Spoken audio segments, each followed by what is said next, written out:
Hey, this is another episode of the Fiercely Brilliant podcast with Therese Skelly. And these shows are designed to highlight how to express your brilliance in the world, how to take the God-given mission that's in you or the God-given thing you're supposed to do in the world and do it fully. And so sometimes it's just me, sometimes it's cool guests. And I'm so excited to bring my guest on today. This is Thembi Bheka. And actually, I was a guest of Thembi's on her podcast.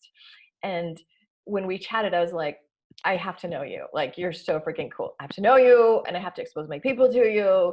So it took a while. It's been a few months and we're trying to date, and it hadn't happened for a while. We finally got something on the calendar.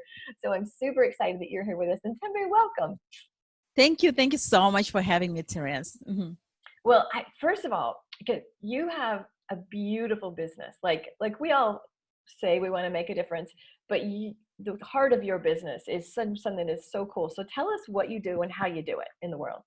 Absolutely. Thank you. I have a virtual assistant business. So for anybody looking for a VA, we have a business. However, it's different in the sense that we train women in Africa, mostly from abused relationships and disadvantaged backgrounds.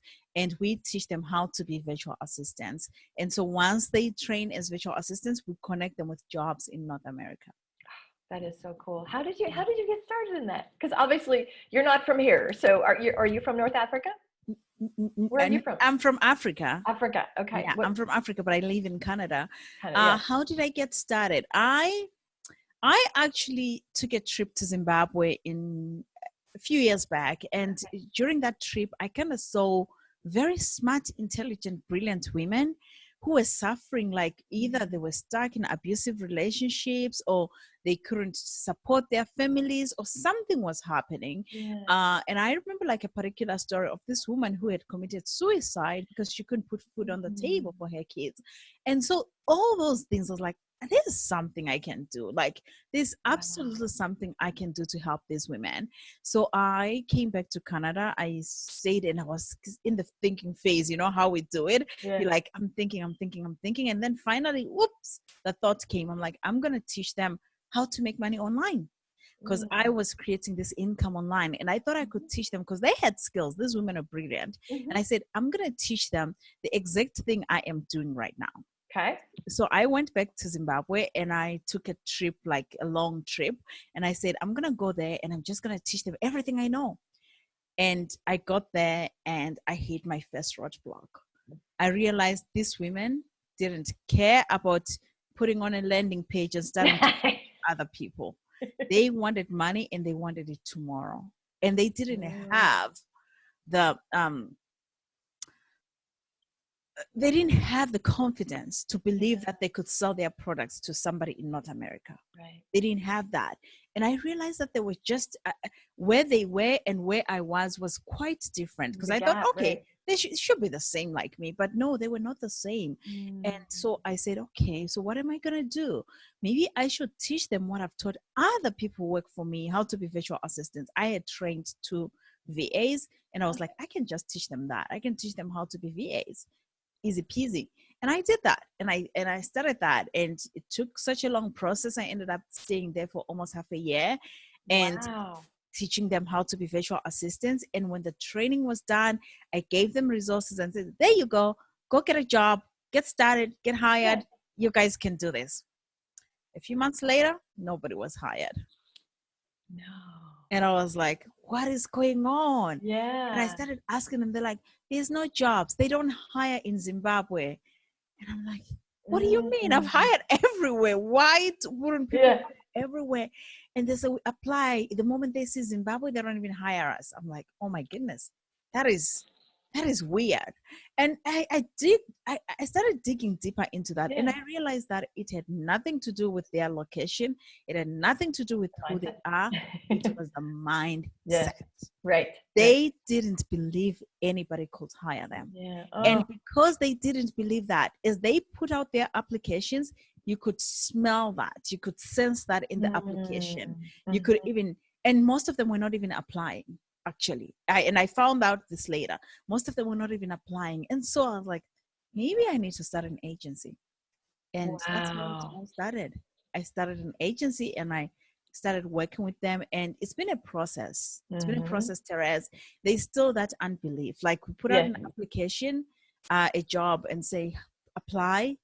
And we've trained 84 women, and usually we get about 2 to 3 applications. I mean, we've hired a lot of them, but still, there's still that confidence. Yeah. So how do you make sense of that mindset that can't even see, because you're coming in going, it's doable, I can do it, I can show you how, and they just can't see it. How do you make sense of that, Thembi? You know, it was shocking for me because these women I train are brilliant. They're very smart. Yeah. And so for me to see that, to see how a brilliant woman who has the world really on her plate can be anything and do anything, not even having the confidence to put out an application, to me, that was shocking. That was the first shock. And then as I went on, I just realized that there's a lot of core values and core beliefs that have been built in us as we grow up, whether it's you or it's me. And it really takes a lot of convincing. It's not a 3-month course that's going to do that. Right. It's not.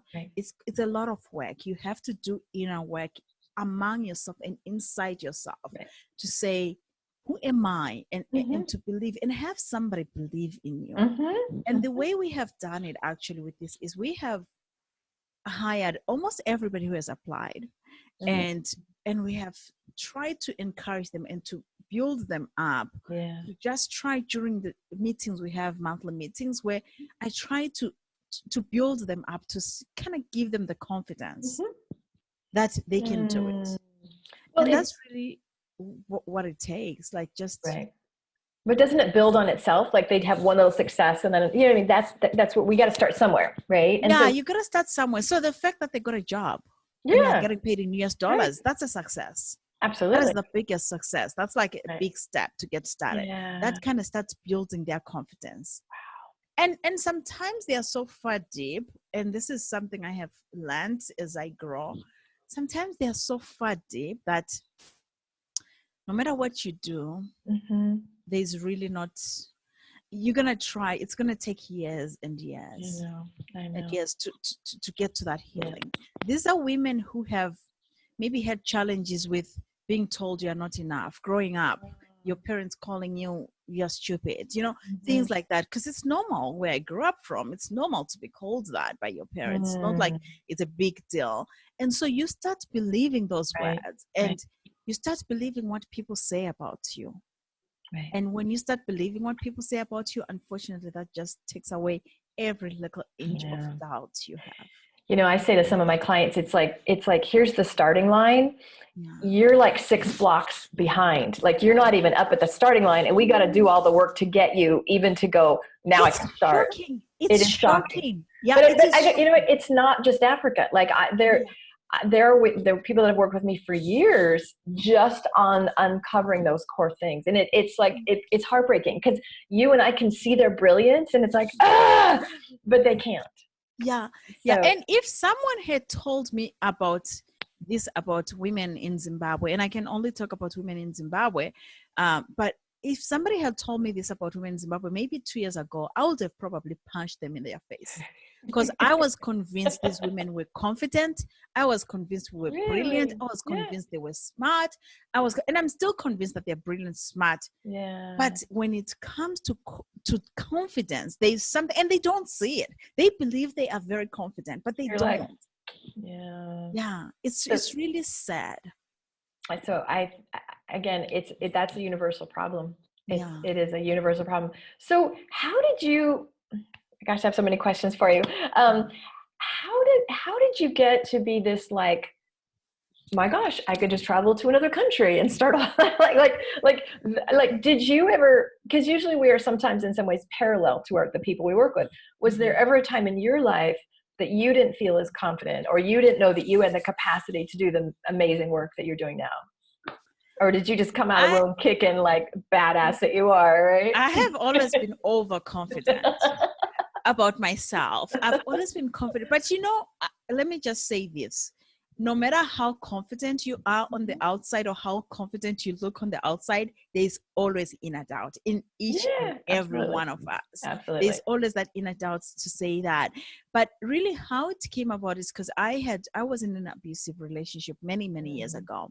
And so really when I had the story of this girl, it reminded me of a situation where I almost committed suicide myself. Wow. And I was like, I don't want this to happen. I can't believe it's still happening 20 years later. Something which happened to me 20 years ago is still happening in this present day. And I was like, I have to stop this. So it really was kind of a journey of trying to change the Thembis of the future, trying to change my life, to kind of direct, so that, I mean, I was fortunate enough that I was able to get out of it and move away. But what of that girl who died, and what of other people who keep dying and who keep being stuck in those abusive situations, you know? So it really was more like a self-reflection of what had happened to me before. Do you have a belief, Thembi, that things happen to us so we can prevent and be a light for other people? Do you believe that? You know what? You don't believe that until it starts happening, and you don't want to believe that when it's happening. You don't want to believe that it's happening. Like, what?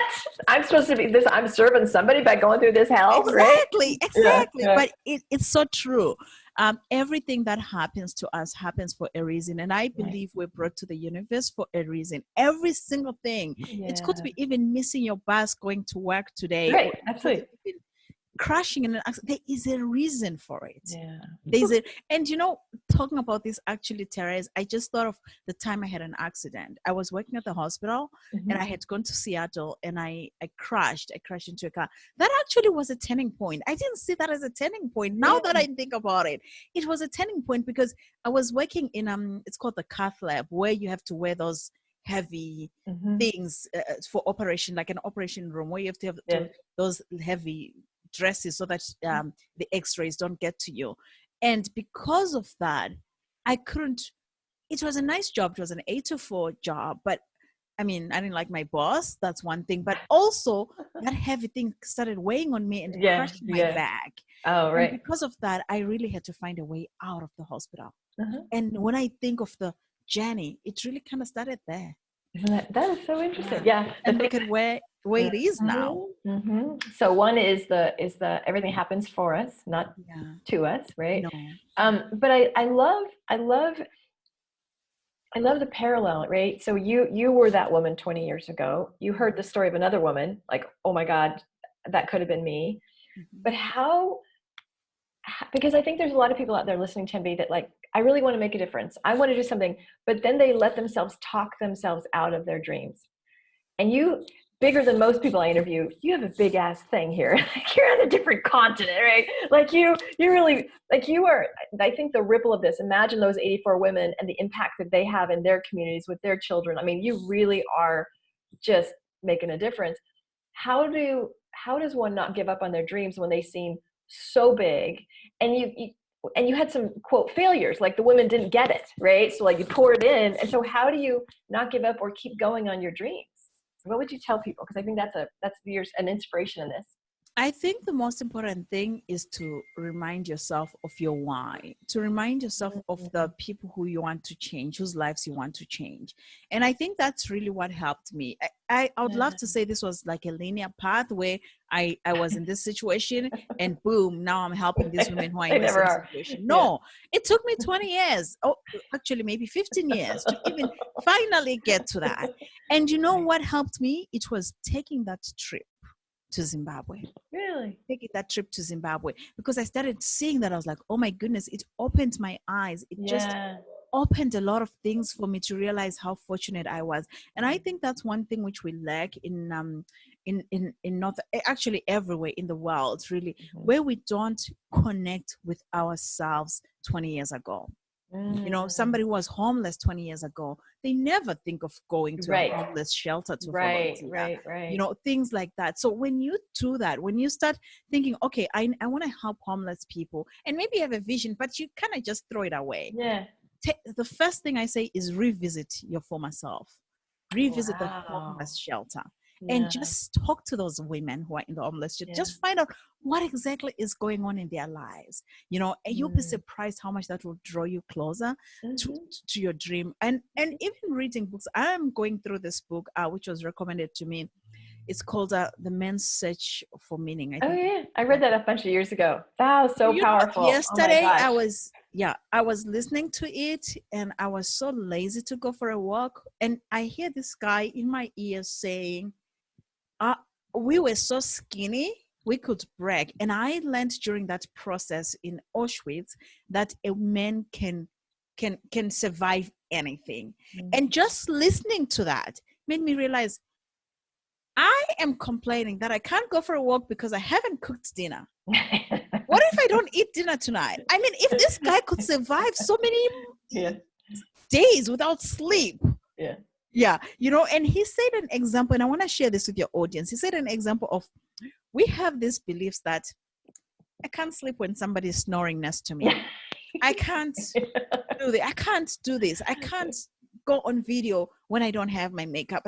Right. He said something like, there is nothing a man cannot do. That's so beautiful. There is nothing a man cannot do. And this applies to everybody listening right now. There is nothing you cannot do. For you'll be surprised how you'll fall asleep next to a snoring lion next to you when you're tired. When sleep comes in. You'll be surprised the things you can be able to do. And we have this overinflation of thinking, oh my God, I'm not going to survive. Oh my God, this is going to happen to me. And there's so many things. We have so much resilience in us, but we don't just push ourselves. Just give yourself that opportunity to be pushed by that resilience. Well, we've gotten kind of soft, right? We're all like, oh, that would be uncomfortable. I shouldn't do that. And I'm the queen of Kush. Like, I get it.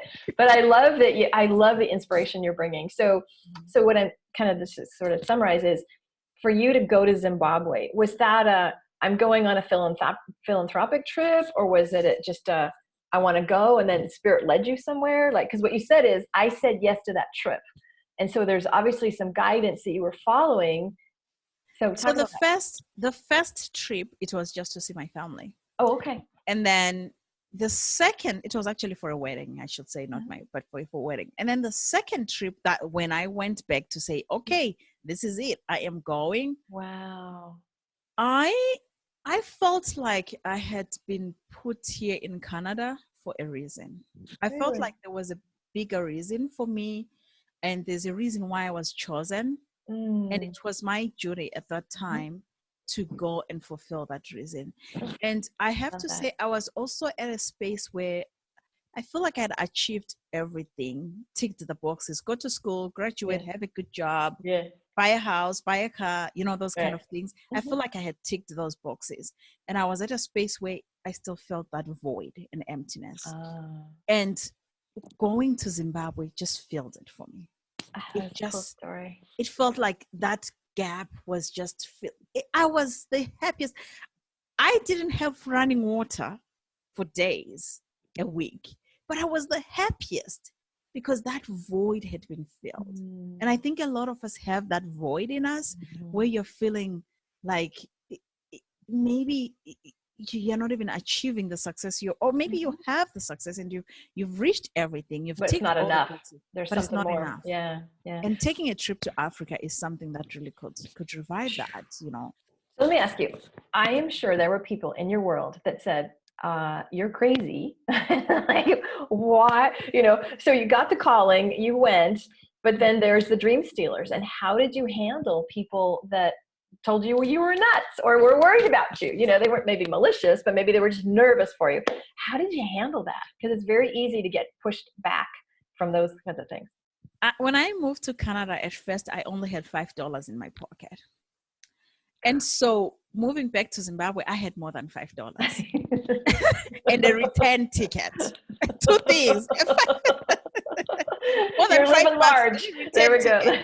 So that was everybody who said this, I was like, what do you mean? Yeah. I'm going to be okay. I'm going to be great. I came here with $5. I'm going back with more than $5. I will be perfect. So I had this confidence. I think my confidence just eliminated all the doubts people had about me. Good. I had this confidence that I always look at the glass half full. Like I am the type of person who sees possibility, even where it's not possible. Yeah. Like I had this overzealousness that it was going to be perfect. I'm going to train 1,000 women within a few months and life is going to be perfect. Yeah. And I think that naivety helped me. Hey, that whatever it takes. Because, I think sometimes we get like, but I have to know all the details and I have to, and because you hit some adversity, some things didn't work. It would have been easy to say, these women are incapable. Like you could have bought into their bullshit. You could have bought into, and what I hear is you lift them up because of your fierceness. This whole thing's like fiercely brilliant. Like you brought your fierce brilliance and you were like, no, women, you will elevate. And the ones that are joining, right? Yeah. Some probably they're like, that's a crazy woman. I don't want nothing to do with her, right? They stay away from you. But it's that one woman showing up being fiercely brilliant. Look at the difference. What a role model. Yeah, I think it's very important. I love what you said about just that one person showing up. Yeah. And that's really what your people are waiting for, whoever's listening right now, because we have this thing of hiding and it's so easy to just hide behind the wall and not be seen. But imagine where we would be if Gandhi had decided to hide, if Nelson Mandela had decided to hide, if people like Oprah had decided to hide. When you think of all these world changers who stepped out of their comfort zone and said, we're going to do this, whatever it takes. And you could be the next person who does that. I think we need to get out. And really, it's not really getting out of your comfort zone, but getting out of that I call it being selfish. And I know that might not be a right word, but thinking about yourself instead of thinking about the audience, the people you could impact. Because you have a skill, you're starting this podcast. Imagine how many people you're going to impact just by this podcast alone. Imagine. And you could just sit in your cocoon and say, you know what? I'm happy. I'm comfortable. I am not sharing my message. But just one person, if you could save one person's life by sharing your message and getting out of your cocoon, imagine how much more impact you can have in the world. If I had a mic, I would do a mic drop for you. That was so well stated. And I love that that's who you are. I love that you've lived this. You're the most beautiful example of this. And you called my audience out. So loves, listen to Thembi. Like you inspire me. That's why I wanted to have you come on and talk about this. We can do better. We are too freaking cushy. And that's not finger pointing. I'll do this, right? We can all make more of a difference. We can all move past our fear or discomfort. If Viktor Frankl can do what he did and survive, I can survive a night and you can go for a walk without making dinner. I can I didn't sleep. I need to watch a reality show. You know what I mean? No, get over ourselves. Tap into, that was what you said, tap into the mission, tap into the person you're supposed to serve. Oh, you're so yummy. I want to spend more time with you. And I'm sure my viewers will want to spend more time with you as well. So 2 things, where can they find you? And then I think you have a gift for them. So that's a cool thing. Yes, I do. I have a gift. And this might not be for everyone, but I encourage you to go into that, to go get that gift, because once you get the gift, I share stories. Like recently, I just shared a personal story, very vulnerable. I am very, I go that. Yeah. And so I share stories once you join the email list through that gift. But I think go to the gift is called How to Professionally Work with a Virtual Assistant. And this is basically how to support these women in Zimbabwe and how to professionally work with a virtual assistant. I give you steps on what to do. And you can go to virtualstaffondemand.com/Therese, virtualstaffondemand.com/Therese to get this gift. And as I said, that will get you into my mailing list where I share a lot of stories, not just about virtual assistants, but about really life. Everything in life, everything in general. Nice. I got to sign up. You inspire me. And that link will be in the show notes. So really quickly, is there anything, I mean, you drop so many wisdom bombs, but is there one more thing in there? Anything else that you just really, really, really want to say before we wrap up? All I can say is just get started. The world is waiting for you. Just get started. totally have a girl crush on you, Thembi. I really do. I love your heart. I love your mission.